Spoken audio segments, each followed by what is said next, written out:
3262. Good. We're getting information that she may be around this location. Is there any chance we can get Eagle up here?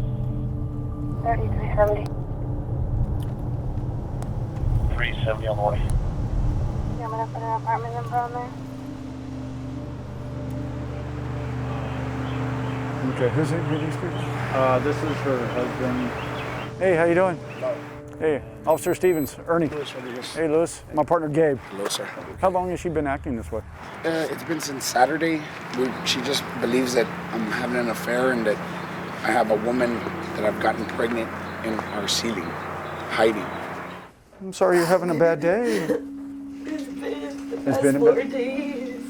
That past 4 days have been bad? Yes, sir. Okay, well, we're here because we don't want you to have any more bad days, right? And we want to get you some help. In the police academy, we had no training on what it was like to deal with somebody that was mentally ill or in a crisis. I was probably the last officer that you wanted to help a loved one that was in a mental health crisis. She's watching us sleep. And I told him I could be in the living room. I can hear this whole conversation. So you actually hear this girl I hear both talking? of them. Okay. But now in the mental health unit, every single call we're responding to is a mental health crisis. I'm not sure, do you hear her right now as we're talking? He's talking to her. He's talking to her? Because he's actually out by the... If you want to go to my room, go here. You want me to go to your room? I just want to say it loud because he's going to shut up. Are you hearing?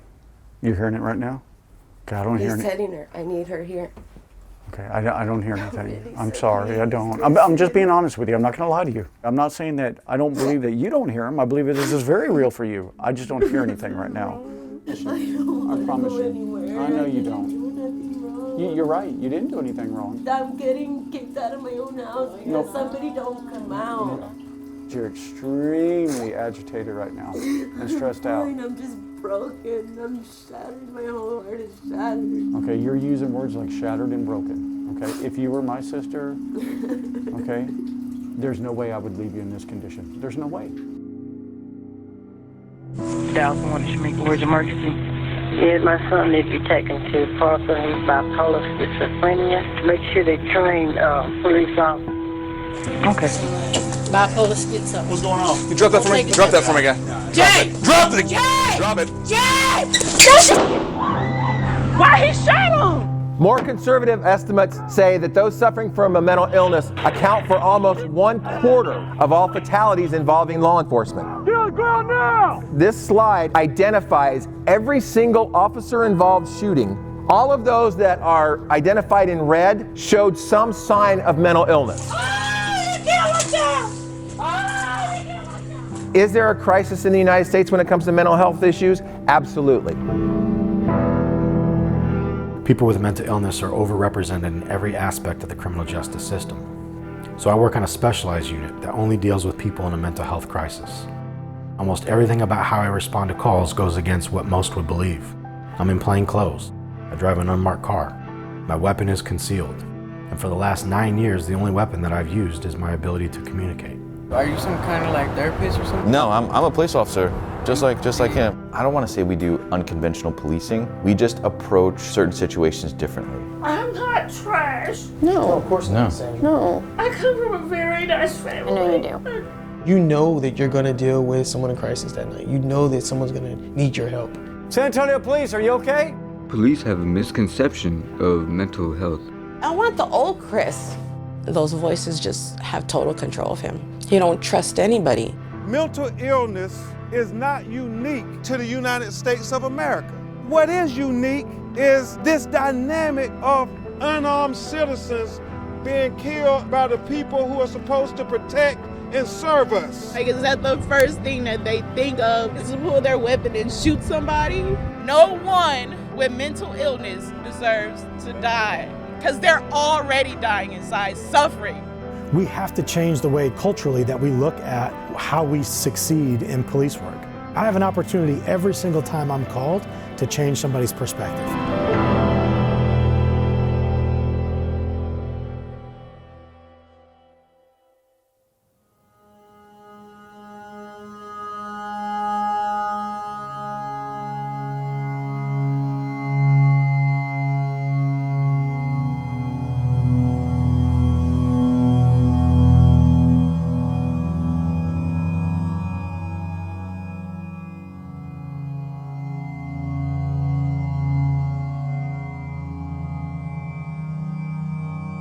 There was an incident that happened in Memphis, Tennessee with a young man who was fatally shot during an encounter with police, and he had mental illness.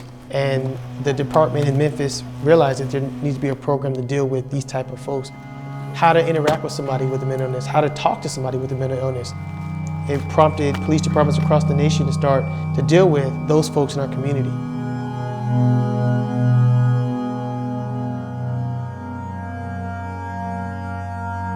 There are a lot of folks that are locked up in prison that have an underlying mental health issue. Our goal is to try to keep these folks out of jail. What's going on with Christopher today? What triggered him? Himself, I guess. What's he been diagnosed with? He has bipolar disorder. Schizophrenia, bipolar? Okay. We got some updates saying that he was asking somebody to shoot him? Yeah. Okay, who is he telling that to? Anybody that wants to do it, I wasn't allowed to cry as a kid, so it came out in rage. Well, here's the thing, Christopher. We got a lot of people out here because they're concerned about some things you said, and that's why we're out here. The truth is, when I got people looking at me and asking me how okay, that doesn't help the situation either. Right. That only makes me want it. Do you hit walls when you get upset? Yeah, you hit objects? There's a damage right there. Right there? You did that today? If a police officer feels that you're an imminent threat to yourself, we can detain you to see a doctor. That's essentially what an emergency detention is. I'm gonna be honest with you, man. I'm a straight shooter with you. I think we need to go back to the hospital tonight. Oh, no, sir, I don't. I'll give my word. I'm calm as hell. I don't need it. Trust me, the doctors never help me. They don't do anything for me.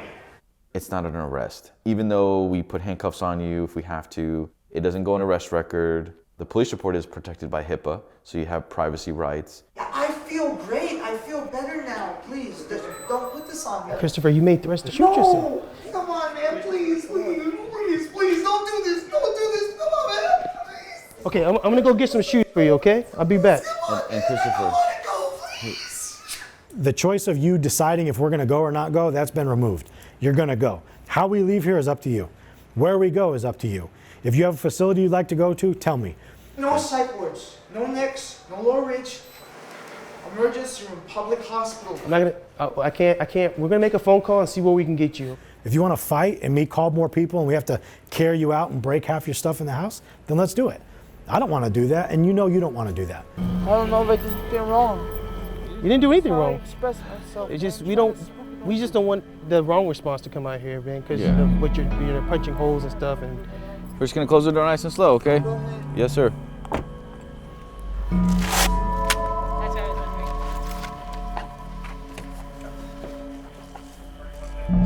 I think that ended up doing really well. Yeah, that did work. Yeah, he went from 100 to 0, not 0 to 100. Okay, sir. Let's go ahead and walk through this single door over here, and then we'll get you right to the ER, okay? Perfect. See? Told you. We'll get you to an ER. I get frustrated with the system and the fact that there's just not enough resources for our mental health. And it's frustrating because it's become a police matter. And because it has become a police matter, we're expected to fix the situation. The reality is, we can't fix every situation. From 1955 to 1977, the number of people in state hospitals suffering from mental illness dropped from 75% to 7%. What happened to all those people? Where did they go? I mean, they just didn't disappear. When they were released from the hospitals, they were released to the community. Problem was, there was no groundwork for it. There was no local mental health authority. We moved them from the state hospitals to the penal system, which now became the largest provider of mental health services in the country. Basically what happened with deinstitutionalization was the people that were in the hospitals were released into the society and told to fend for yourself.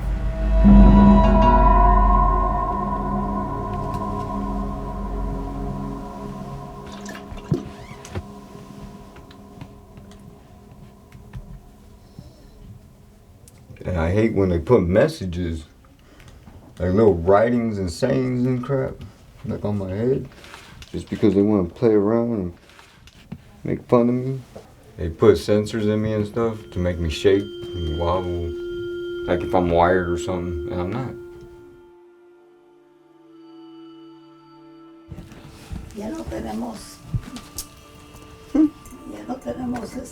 Here we go.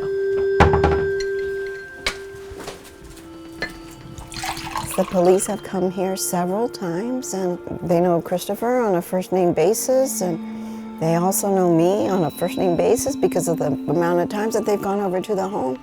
She's the one making my life worse and miserable. Her and my grandma. They're the worst people ever. The doctor said I was bipolar depressive and major depressive. They labeled me schizophrenic because of the hearing aids they put in me. And I barely got labeled schizophrenic because of these. I just saw that. That just happened last night. What is it? It's a burn from the lighter. So I don't like him, with matches or with any kind of lighters. I want the old Chris. You want the old me? Yeah, the one we used to have fun. You don't even know me. Chris is a great guy. He is funny. He's generous. And then for him to go through all this, it hurts. These voices just took over his whole life. He don't trust anybody. I see a picture that looks like a man and not my grandma. That's not my grandma. Take off the hair. That's a man.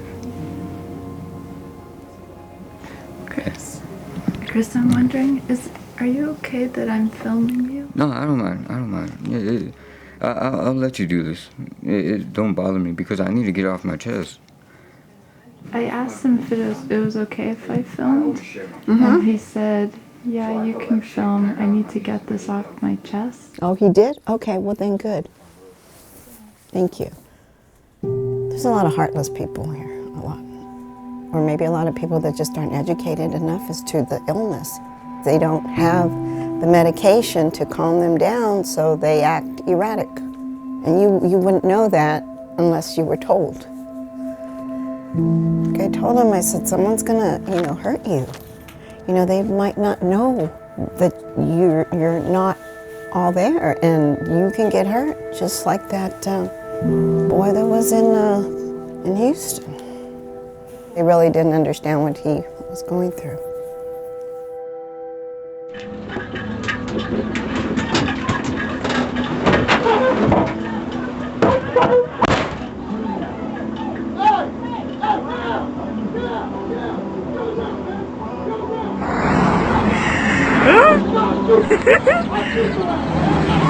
He about to get tased.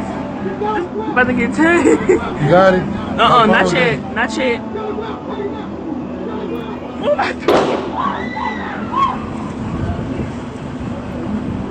He shot that man? Why he shot him? Why he shot him? Why he shot him? Why he shot that man? Cell phone video that surfaced shows Thomas walking towards the deputy with his pants around his ankles. The deputy had ordered Thomas to stop, and when he continued forward, the deputy shot and killed Thomas. It was found that Thomas did not have a weapon. Deputy Brewer was carrying a taser at the time of the shooting, but didn't use it. Any loss of life is always of serious concern. From his immediate actions, it looked like something was going on, some kind of crisis situation was happening at the time with him. Thomas had a history of mental illness. Marketta Thomas says her brother was having trouble dealing with a family tragedy. His wife stands accused of drowning their 2 children. You could have tased him. You clearly could have tased him. He wasn't trying to hit you. He wasn't trying to shoot you. He wasn't trying to do anything.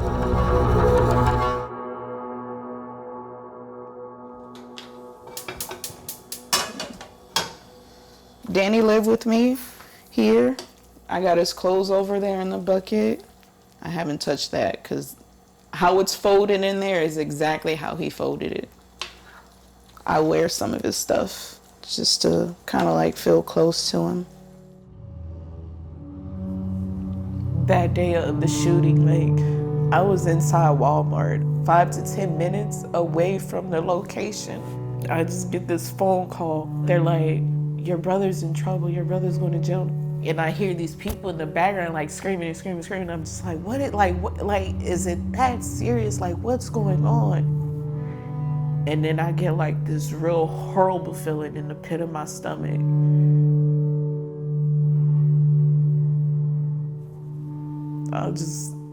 I just felt like my whole spirit lost my body that day. I just felt so empty and numb, like my whole life changed. We grew up together, we were very close. We kept each other on track for like so long. And I think he kind of like put his feelings aside and his emotions aside to make sure that I was okay. He always wanted to be tough and put on that exterior like, I'm okay, but he went through a traumatic experience, losing his kids. Deep down inside, like he was broken. He the first one out this week. Hi, Sean. Hi, Mom. How was school? Good. I want to tell you about this jacket. It's too hot. On, please. Hi, Mila. It's my jacket. Hey. How was school? Since everything happened with his Uncle Danny, he's just, you know, his schoolwork has taken a little bit. I think he's trying to still process it.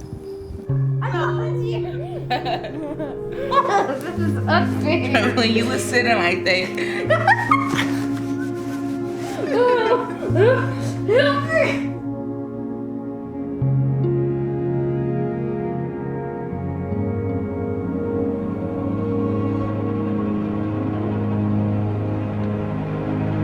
Statistics bear out that if you're mentally ill and you're black, that you already have 2 strikes against you when you encounter law enforcement. Just because you are having a mental ill crisis does not mean you should encounter the death penalty executed by a police officer on a street corner. We will be looking at the training of this deputy as well. I just hope and pray that my brother's life is justified and not swept under the rug. Amen. No one with mental illness deserves to die because they're already dying inside, suffering. I'm asking you to please give my brother justice and his children.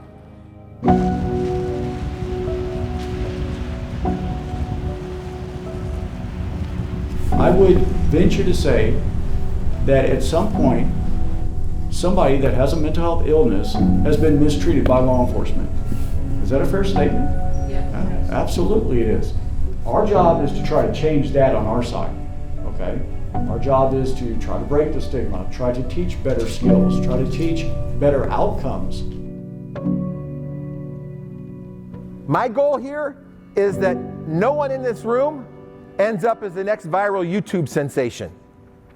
When you go out and you handle a consumer that's in crisis, and you talk to them and you de-escalate them and you put them in your car, is that going to end up on YouTube?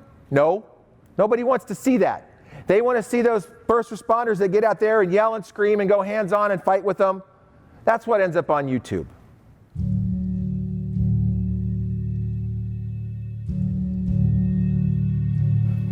Today we're going to talk about active listening, how that applies to you, what you guys do every day. All of us in here have made a mental health or mental health disturbance call at some point. Communication is a basic tactical skill in crisis intervention. Crisis intervention training, it trains you to recognize when someone is in crisis. When you recognize there's a mental health component, and instead of just grabbing them, tacking to the ground, you're trying to talk to them and get them to get help. My homeroom teacher called y'all, man. I'm sorry she wasted y'all's time, man. You know what? I made one silly comment, man, earlier, just kind of, venting, and she took it way too far. Why do you think she called us? A couple weeks ago, man, I slid in a second, shattered my ankle several places. So I just found out today I lost my scholarship. I had a full scholarship to go play ball. I have no backup plan.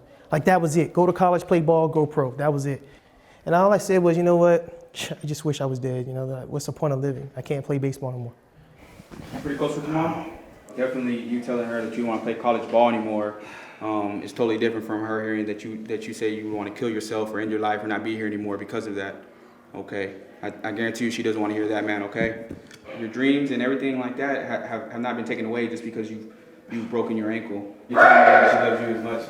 Cool, good job, man. When we get in a situation where we're suicidal, we get tunnel vision. So all I kept thinking about was my failure. I was thinking about myself. I wasn't even thinking about my mom. So you're giving me options to kind of get me out of that phase, man. And you can't tell me what's best for me as far as a plan. I'm gonna have to figure it out. But like you said, you're giving me some options to start thinking about. So that was good. In order to get anybody to do anything you ask them to do, you got to build some type of rapport. If it's done properly, it's reassuring, and you're going to establish an understanding about the person that you're dealing with. I mean, is something bothering you at work? I mean, something going on at work? I don't know what you want from me. I didn't do anything wrong. No, you have. Can I talk? Yes, sir. Thank you. You would ask me a question. It was a good question, open-ended question, and I'm giving you an answer. And as I'm talking, you would interrupt me to ask me something else and completely throw me off. I know your intention's good. I know that you were trying to get to the bottom of it, but it feels like you're trying to rush to the cause because you want to fix it. There's a difference between when you hear somebody and you're listening to them. Hearing is an action, and listening is a process.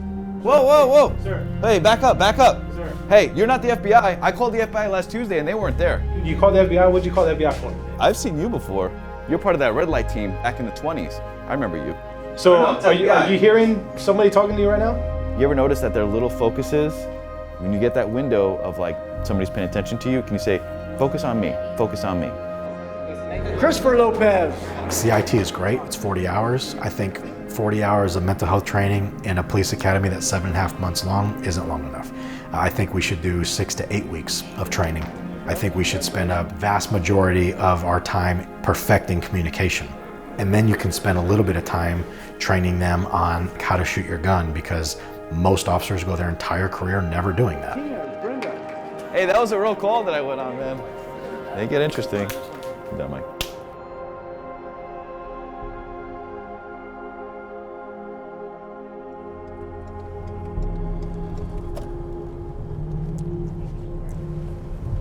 And does he have a mental health diagnosis of any sort, like schizophrenia? He's schizophrenic, bipolar.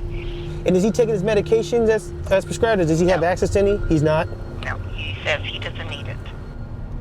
He doesn't need it. I'm the one that needs meds. I'm the one that needs to go to the doctor. Is he making any type of suicidal statements or statements to harm other people as well? He's gonna take care. He's gonna kill like all these other people, but I don't even know who they are. I don't even know if those people exist. Is he hearing voices or seeing things that aren't there, experiencing those type of hallucinations? Yes. He is? Absolutely. Okay. Again, my name's Trey. So what you're telling me, Chris, is these people are beating you up, right? They're putting charges on you, that they're stealing your SIM cards. How long has this been going on? Over 9 years. 9 years. That's a lot of stress, man. You look a little tired, Chris. She's stressing me out. Like, she yells at my dog. She's on my ass 24/7. She is the one that's been doing all this stuff to me. She's not even supposed to be here. She told me she wasn't my mom. Okay. That she was a cop. So, Chris, what we'd like to do tonight, Chris, is take you. No, I'm not going nowhere. Right. I'm gonna be here. I'm gonna rest. I'm gonna find a place in the back room, sleep, get away from her. I do respect that, you don't want to go anywhere, but unfortunately, Chris, I'm not gonna go nowhere. I'm sorry. I know this is fake. That's why. I know everything's fake. I'm staying. Understand that? I know this is fake. So if you're on my property and you're trespassing, you do have a choice in how you go, okay? We don't want to put you in handcuffs. We don't want to. I'm not going. I don't want you to get hurt. I don't want to get hurt, okay? If you touch me, that's assault. Okay. Everybody, we have to go. See this? Come on, Chris. Wait. Whoa. Just Christopher, just relax, man. Just relax. Get the other way. Relax, man. Relax. Stop. Relax. Just relax, man. Just relax. Just relax. Okay, just relax. What's wrong with you people? What? Stop! Oh,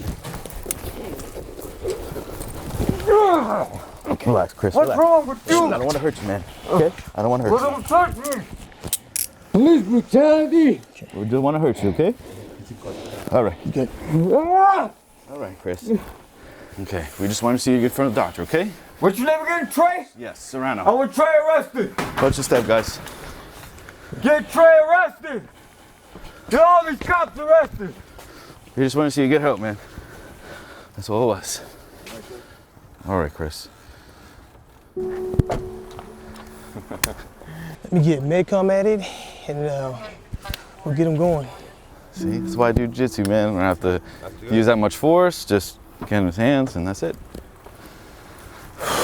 Whew. No, my concern was... He was strong. my concern was the dog. Officer Williams, 1725. Was calling to see if we could take a patient to the hospital. He is a bit combative, having some mental decompensation. I know we had to take him to the ground, but I was just trying not to hurt him, make sure he didn't hurt us. The way that he was speaking, the way you were speaking to him and trying to get it across to him, and he just doesn't want to.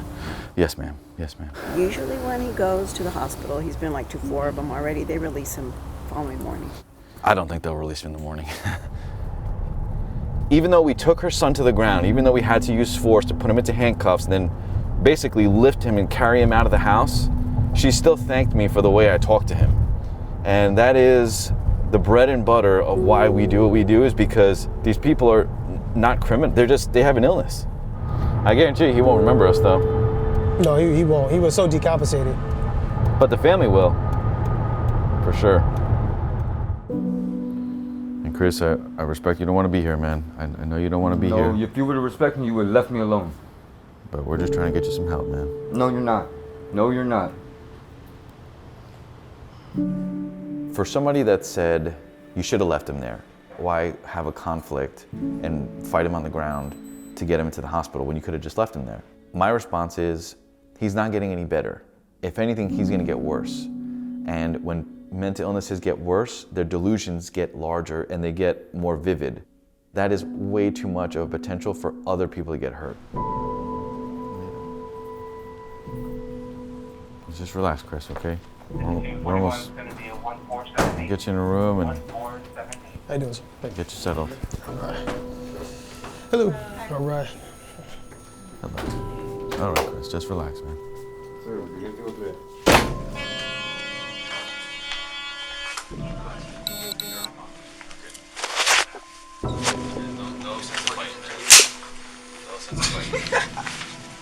gotta relax, okay? Cut out. Just trying to relax. Relax, man. Relax. Why you tensing up? Why you tensing up? I've been trying to investigate the murder of my family. And that's the whole thing. No, your family's okay. Your family's not murdered. See, I told you, I've been investigating that. And that's what we're trying to get to. No, that's not the thing. That lady in there, she's been calling the cops because she's in on it. No, family's not murdered. Your family's okay. Your family's okay. Cooperate? Yeah. I just... You sure? Okay, I'm telling you, your family's okay. Your family's not murdered, right? I don't have to lie to you. It's walk through you. All right, Chris.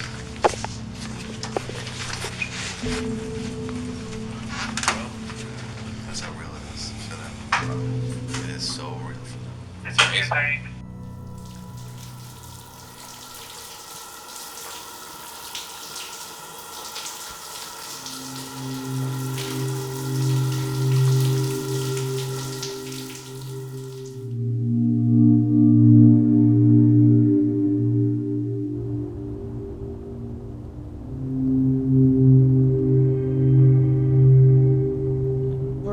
Back to the DA's office to see where we're at in the process of the case.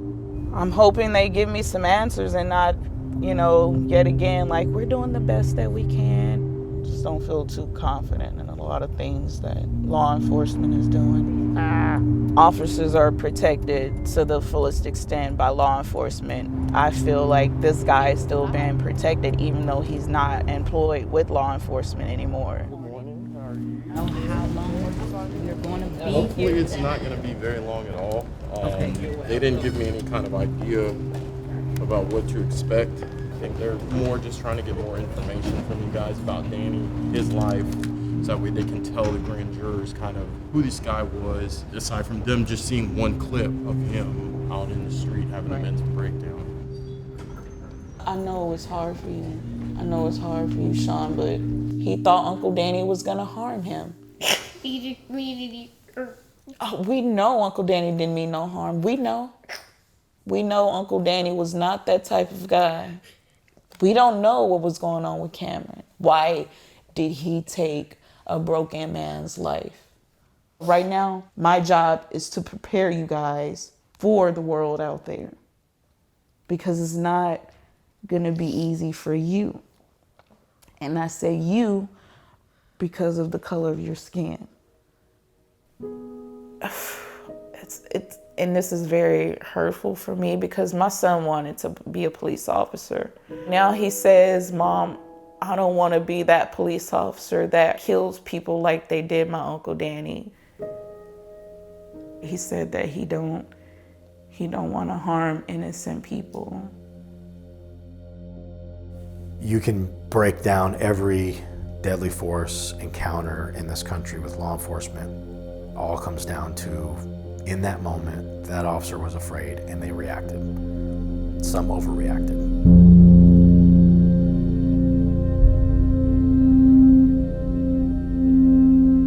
Am I going to sit up here and tell you that when you deal with somebody that's in crisis that we're not going to use force on them, that we can talk everybody down? Absolutely not. Let's be honest. There are some people that we need to go hands-on with. There are some people that need to be tased, and the reality is that, unfortunately, some people need to be shot. All right, let's go see how you do. A lot of people don't know how police departments are trained. We are trained to shoot to stop the threat. Hey, put the gun down, put the gun down, put the gun down, put it down, put it down. Don't do it, don't do it, don't do it, don't do it, put it down, put it down. We're not trained to shoot somebody in the leg. We're not trained to shoot the knife out of your hand. I'm sorry, this is not an episode of TJ Hooker. This is real life. Watch me, everything I do. Hey, put the knife down. I'm sick and tired of you guys. You want to talk to you, just put the knife down. Relax, just put the knife down. Okay, okay. Put it down. I'll do whatever you want. I don't like it. I'll do it. Thank you. You know, if you're not protecting yourself or somebody else, you could be killed that day. But that could go the other way too. Here we go, do it the other way now. Everything I do. You're not in trouble, put the knife down. I'm sick and tired of you guys. Put the knife down. What are you gonna do? I don't want any more of your crap.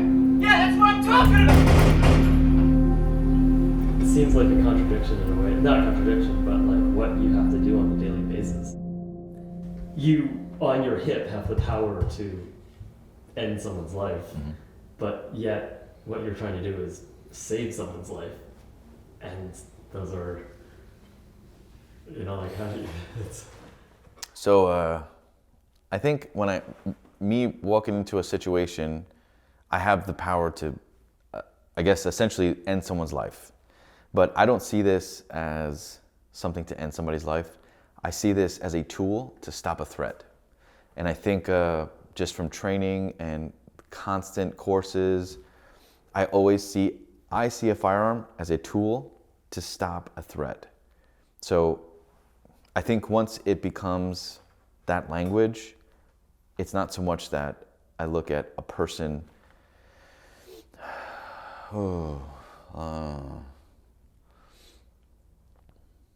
I don't, I think I was gonna say, I don't look as a person as a person.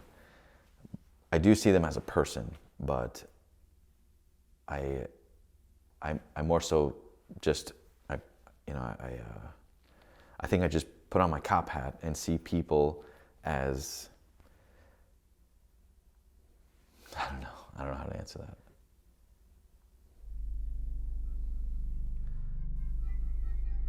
The reality is if we wake up, we can't undo what's been done. Law enforcement is very much involved in the front lines of people at their worst in a crisis. Should the rules of engagement change because someone is mentally ill? Hey, gun. Put the gun down, Marcus. Marcus, get the cover and get the cover.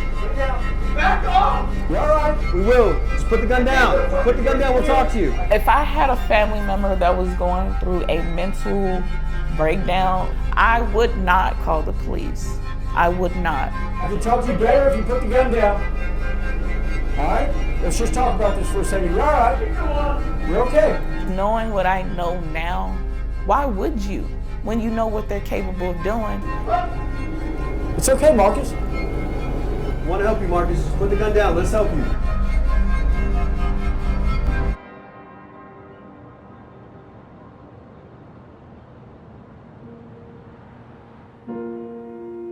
Why do we have a crisis with mental health? It's money, like everything else. Texas is 48th in the nation when it comes to mental health spending. If you have an unfunded patient with no insurance, who pays for that? You can't expect the private agencies to pay for it without support and still survive. Because there's a lot of people with mental illness with no insurance. But let's be honest, that takes money. There's got to be money available. Spending for mental health services has continually been cut. These are all the different things that have led up to why we're seeing an increase in the number of calls we get. Why we're dealing with people with mental crisis.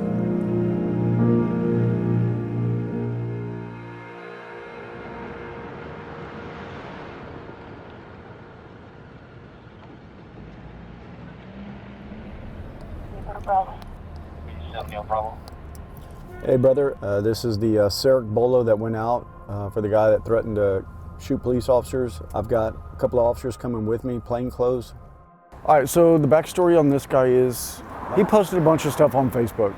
This post right here, I was thinking, you know, if I was willing to kill a cop today, you know, what's gonna happen?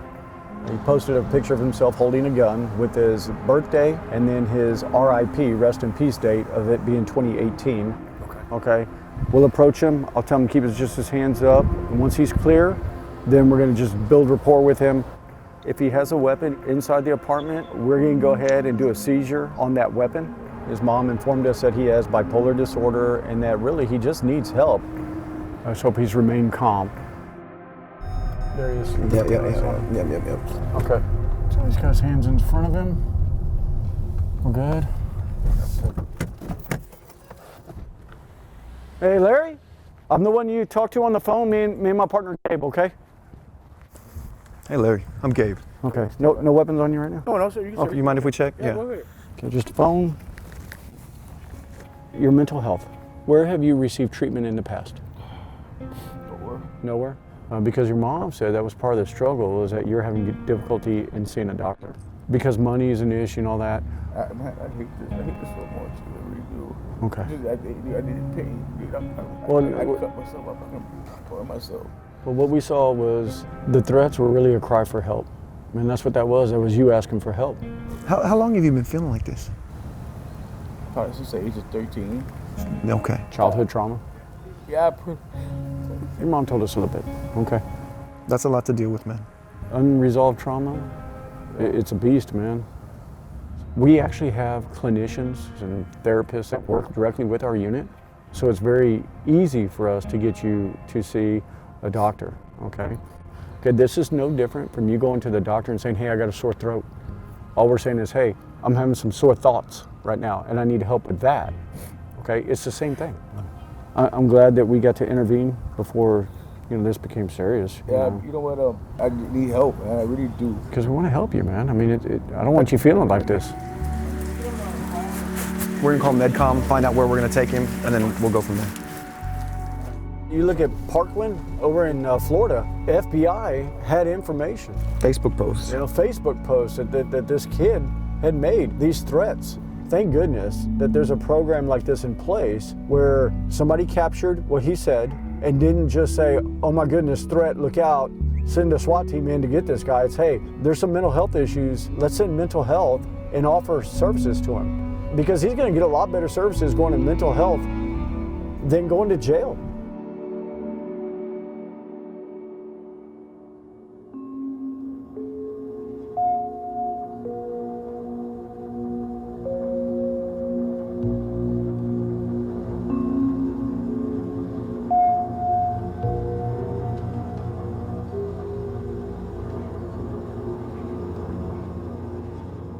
The officers advised me when they left here that they were going to take him to the mental health unit to get evaluated and that he would get the assistance that he needed.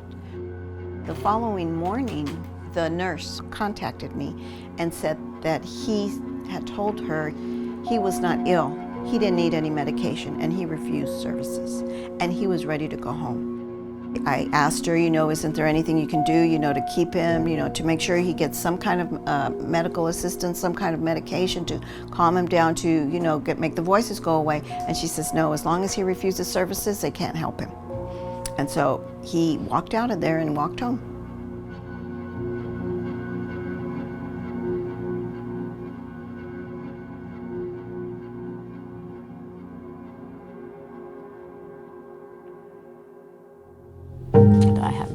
This is a picture I love of Chris. Wait, where is it?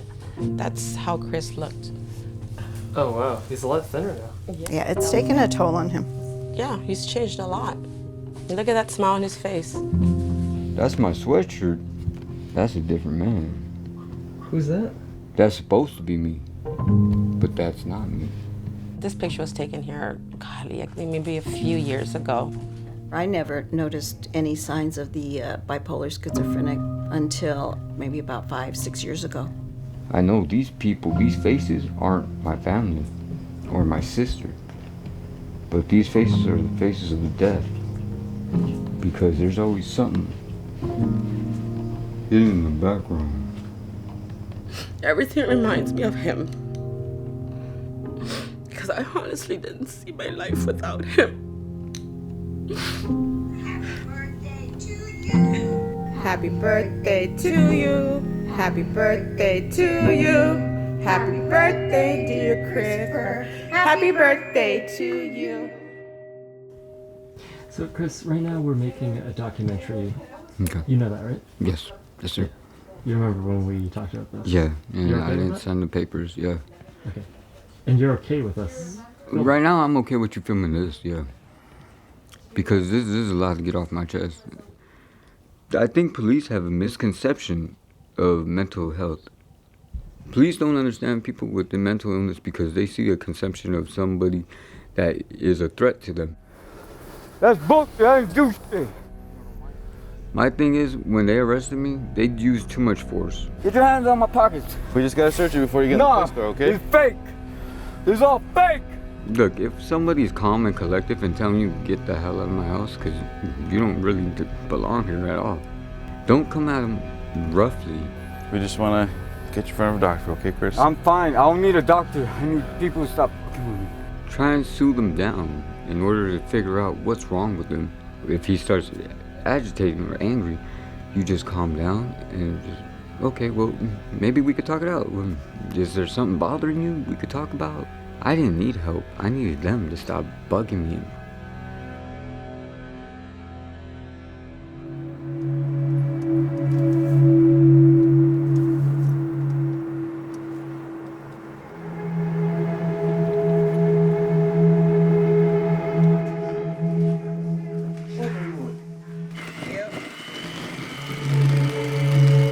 Father, thank you for this food we're about to receive today. Thank you, Lord. Jesus, thank us for everything we have come together for us today. And Jesus, in name pray, amen. Amen. It's a shame that it has to be that way. But where I go to work, it's like a lot of wooded area. And I was just thinking to myself, what would I do if I got pulled over by a police officer in this area? No, would I just keep driving? Would you pull over and stop there, no houses or nothing? Yeah, my husband is a police officer. He said he tells his own boys that. See one of them behind you, go to a lit area. There's, you see people and stuff like that. Go ahead and take out your camera. Go ahead and put it on record. And he's a police officer. And that's what he tells our boys. You shouldn't have to feel like that by the people that should be there to protect you. Exactly. How do I forgive this officer for taking my brother? Because I know my brother was going through something, and I know it wasn't his fault. And when people say, like, you're going to be all right, you're going to be all right, like, I'm never going to be all right for a long time because I don't feel a connection with nobody like I did with Danny. I want somebody to reach out to me like, hey, are you okay? Like, do you need me? Like, do you need to talk to me? Like, whatever. I don't get that, man. I just feel so alone, man. Like, it's so hard. You're a leader. You have been given a lot. And when I say that, I mean knowledge and wisdom. So there will always be much more expected of you, more than you even want to give. Now, that's not to say you won't get tired, but Marketta, get your second wind. dust yourself off, baby, and get up and go again. It has not been in vain, Marketta. I promise you, it has not been in vain. I be ran. Like in a black community, some of us feel like we don't need help to cope with what we know we need help with, because we don't want people to presume like we're crazy or like we're less than human. That's gonna take a toll on you mentally. Turn it sideways. You're fired. Ooh, I see them gold teeth in them. If I show you a sign of weakness, then you would think I'm weak. It's like a revolving door, and we don't want that door no more. We don't want that cycle. We don't.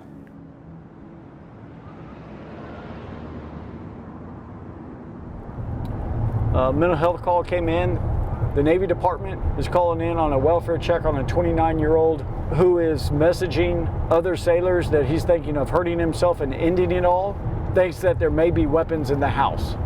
The last message they got was about an hour ago from him. I don't have much details about what happened. Just that you sent some text messages out that were concerning. Can you talk to me about that? It's not a good time of year. Like, I lost my mom on my last deployment in 2015. I'm sorry. And I wasn't able to say goodbye or anything like that. So I'm a combat vet. There was like 0 decompression time from Afghanistan through another deployment and then getting home. Ever since my mom died, I've always, been like, you know what, I don't really want to be here anymore. I've been working through it, and the fact that I even, reached out to people was a huge step for me. And, I told people in the text message, like, I might not come back. What do you mean by I might not come back? I might, consider hurting myself or killing myself while I was out here. Like, I discussed with her before I came out here, and it was just something on my mind and stuff like that, and nothing real like, hey, how you gonna do it? Like, let's go buy a gun and put it in, nothing like that. So no plan? No. Just thoughts, fleeting thoughts? Yeah, so just, okay, just I appreciate you being honest. Oh, yeah. Do you have concerns right now for Christopher? Yes. Okay, what? What are your concerns? I just worry that one day he's not just going to be upset and he's going to do something. And I'm Are going to you lose worried him. that he's in that state of mind right now? I didn't know how bad work had gotten. He had closed me out to that. Have you ever been diagnosed with depression, PTSD? Just PTSD. I have super vivid nightmares. Yeah. And I've lost 4, I think, no, it's 5. 5 of my Marines in the last calendar year to suicide. Okay. And then one of my buddies that I went to Afghanistan with, and his wife, just out of the blue, killed herself. It's 22 a day, you know that, right? Yeah. 22 veterans a day, and I don't want you to be a statistic, man. And she I was do active not duty want too. that. Right. I want to make the right choice, Right. I want us to make the right choice for you and your well-being, okay? So I got to know 100%, are you thinking of suicide today? No? Will you call me if things change? I will. You promise? Mm-hmm. All right. I just want to make sure that you're not going to be overwhelmed. You feel comfortable in this situation right now? And I'm not afraid to call sheriff if I need to. You've seen your fair share of trauma, for sure, being a corpsman. We get asked that all the time, is who checks on you guys? No. Well, I mean, we kind of check each other.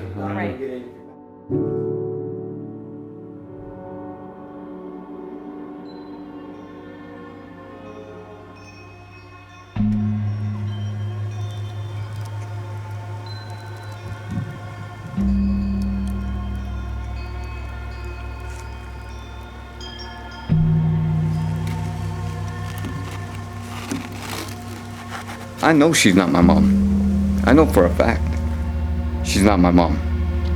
I know that's not my grandma. For a fact. They want someone to take control of my system. And nobody's gonna take control of my system. I got my key right here. I move the house. I move everything. I'm me. I'm the only one. Everybody thinks I'm crazy. That's not our stuff. Chris, put that stuff away. That's not ours. I need to, because I need to find the titles to those cars. They're not ours. Yes, they are. They're in our names. Not in my name.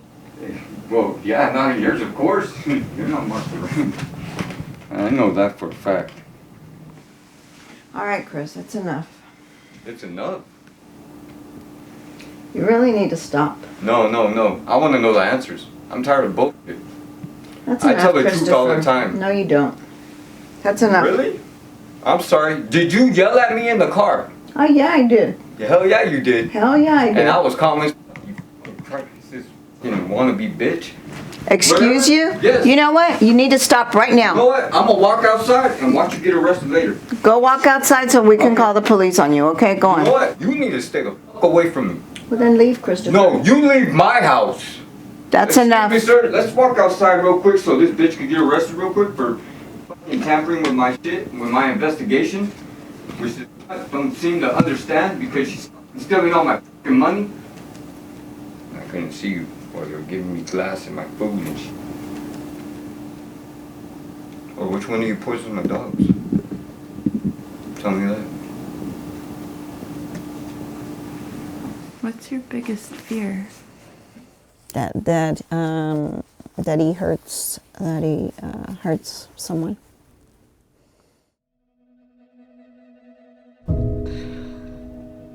I really don't like to think about it. Think about what?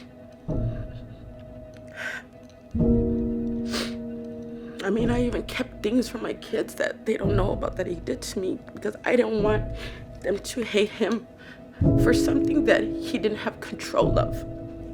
Once, he said the voices told him something, I don't know. Well, I had a different necklace, and he got my necklace and he was choking me. And I had the marks. I called Martha and I told her, I go, please come. I go, he choked me and I'm scared. And I was never scared of him until that time. And so she ended up calling the police. But I didn't let the cops see my neck. I put on my hoodie. I covered myself.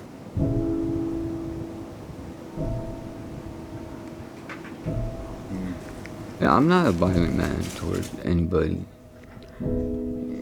Unless it's self-defense.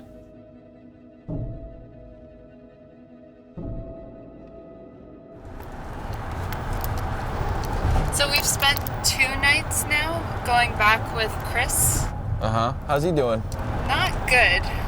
And I'm pretty sure the night after you guys were there, he was like released the next morning. Holy moly.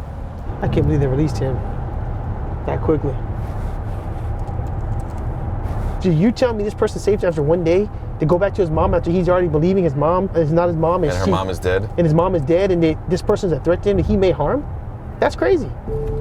Now, here's the thing. What if he did go home that night and killed his mom? Who's responsible for that? The hospital. That's where they fail people. We do an efficient job for what we have to get them to the hospital. But, you know, we're not treatment facilities, we're a police department.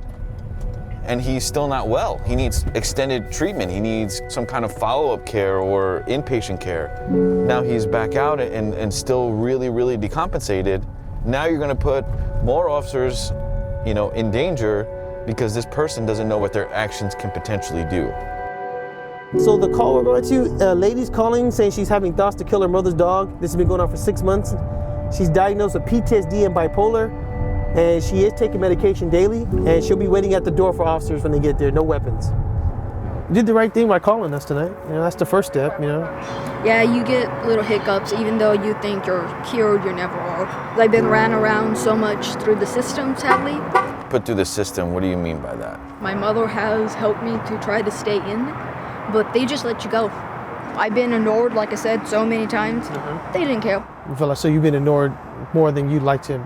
Oh yeah, I've been even threatened. Either you take your medications or you're gonna get shot up with the needle. A doctor even told me and looked in my face, told me, just take what you're supposed to and then you'll get out.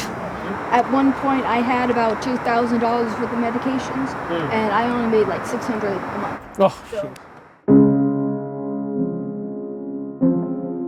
The mental hospitals, why aren't they doing their job? They have one job, and that's to stabilize patients. We have like 8 jobs.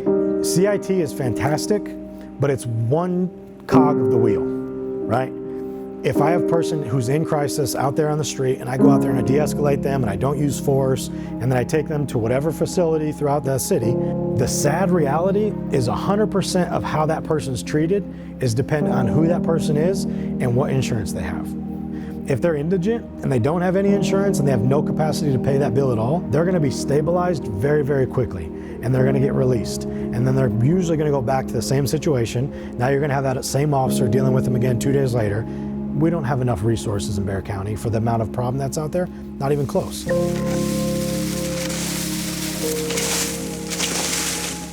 These people are going to come out at some point. And the reality is that they don't have good paying jobs, that they don't have insurance. How are they going to afford medications, follow-up services? You're dealing with somebody who doesn't have transportation, doesn't have a good paying job or a job at all. These are the expectations that we have to think about outside of the mental health facility. He has to sign a release in order for me to get any kind of information. He never signs anything. He never wants anyone to know what meds he's taking or where he has to go or what appointments. They want me to be mentally incompetent. That's the whole thing. They want me to be mentally incompetent in order for my mom to have cosign of everything to get what they want. You take your medicine, mijo. Take your medicine so you can sleep tonight. Yes, Grandma. They switched her. Damn it. They switched her out. I guess they switched different memories on her. And I feel very sad to see him in this condition. Very sad. I pray for him on a daily basis. And I pray that he gets well. Sometimes I just wish it was just like a nightmare. I just wish I could just wake up and he'd be back to the way he was. Even without me, I wouldn't care. As long as I know he was better, I'd be happy. So all we could do is just watch him waste away. I know a lot of people say, well, he's 35, let him go, let him figure it out himself. But put yourself in my shoes. If it was your child, what would you do? I mean, I know a lot of people say tough love, but this is a disease. This is not, because they're being resentful. They're not cognizant of what they're doing, so you can't say tough love.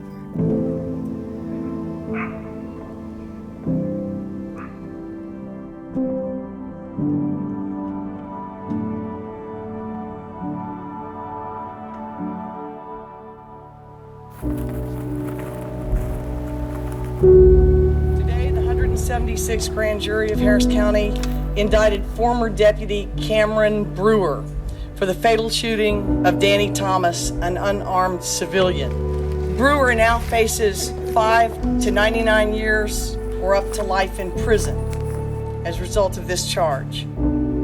Anytime a life is lost, it's important to us at the Harris County District Attorney's Office. But when it happens at the hand of a government official in a free country, it creates even greater concern and emotion among family members and the rest of the community.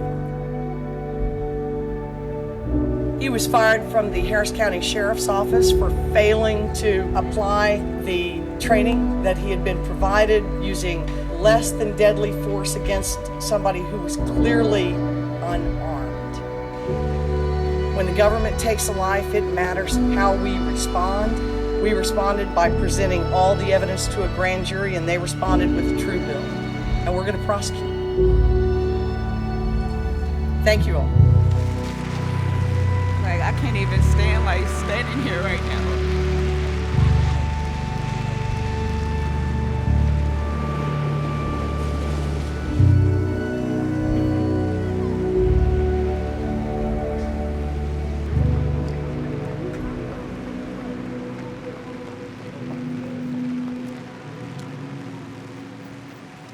We just pray to God, the cop that shot Uncle Danny, that he's brought to justice, right?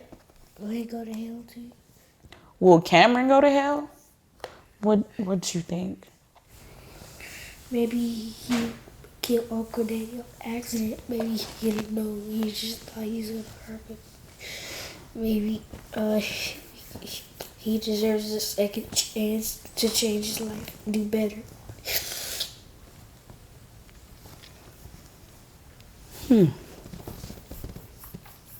11-year-old who doesn't understand death and why people kill other people, but is so fast and willing to forgive is mind-blowing, because I'm not ready to forgive, but my son is so ready to forgive.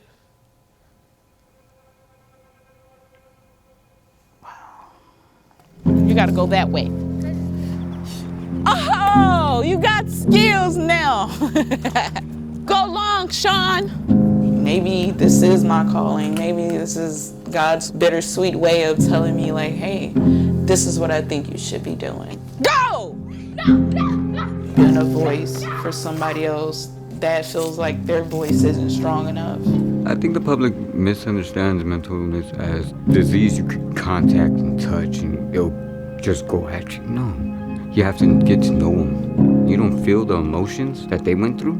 You shouldn't be judging another person. You don't lower each other. I love you. I love you. This is my grandma. This is my grandma. This is my real grandma. We got to get away from that stigma. Having a mental illness does not mean that we can't function in society. It does not mean that we're crazy. People with mental illness are more likely to be victims of crime than to actually be the ones to commit it. Is the system perfect? By all means, no, it's not. Hey, buddy. What's that, a toy? The only thing I can do every day is go out there and do the best job that I can and remember I serve a public, I serve people. Matt. Sat. Sam. Sat. All right, good job, you're getting it. Never get to a point where you become cynical, because it's easy to do that. Hi, Mama. I love you too, big guy.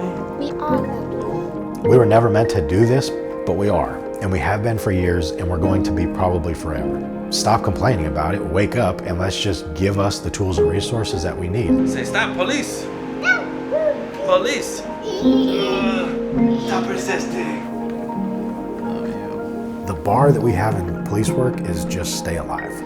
That's the most important thing. Go home at the end of the day. Like, yeah, but that's also a pretty low bar. We need to raise the bar of what our expectations are. Love you guys. I feel good, like, actually, like, stating my piece, kind of, you know? You kind of, like, get that sense of, like, relief. It's been a good day.